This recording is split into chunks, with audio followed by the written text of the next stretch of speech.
300 years, humans thought they were alone in the Cthulhu sector.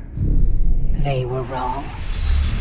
The Zerg emerged, seeking to consume all in their path, and before long, the Protoss, a highly advanced alien race, began wiping out infested worlds, burning Zerg and Terran alike.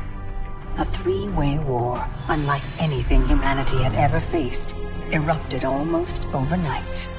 All the while, a human civil war raged. Marshal Jim Raynor vowed to oppose the corrupt dictator Arcturus Minsk for the betrayal of the woman he loved, Sarah Kerrigan.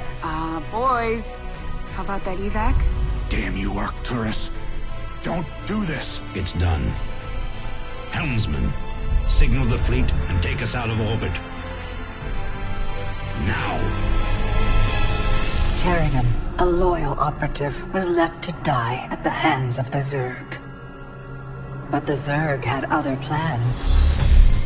They transformed her and unleashed her psionic power upon the Cthulhu sector, searching for their real objective, the Protoss homeworld of Ire.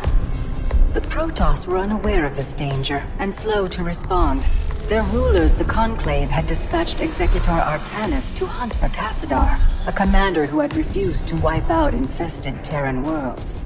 They crossed paths with a Dark Templar mystic, whose kind was considered heretics by the Conclave.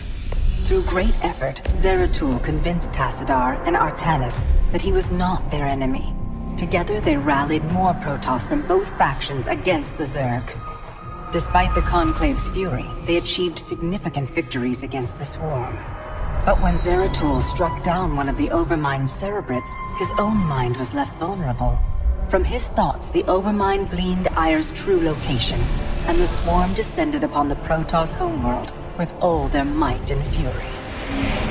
It was Tassadar who kept the Templar from extinction that day. Using the power of both the Templar and the Dark Templar, he sacrificed himself to kill the Overmind. Ire was lost, but Artanis led the survivors to the Dark Templar's homeworld of Shakuras. Old prejudices were set aside. The Templar were now in the Dark Templar's debt. Without the Overmind, the Swarm fractured. Kerrigan sought control of all the Zerg, even enlisting the aid of old friends and enemies like Raynor, Mengsk, and Zeratul.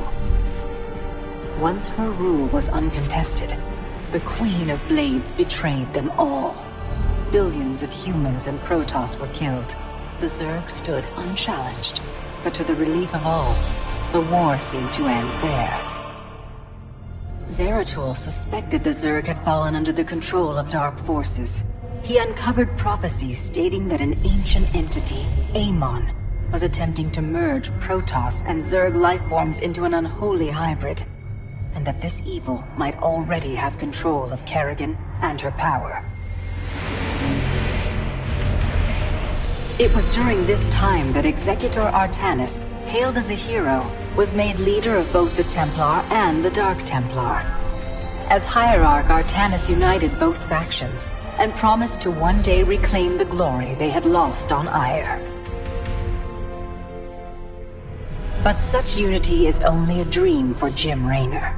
Mengsk still rules, and Raynor's small rebellion has counted for nothing against the Dominion's propaganda machine. Perhaps it is time for a new strategy.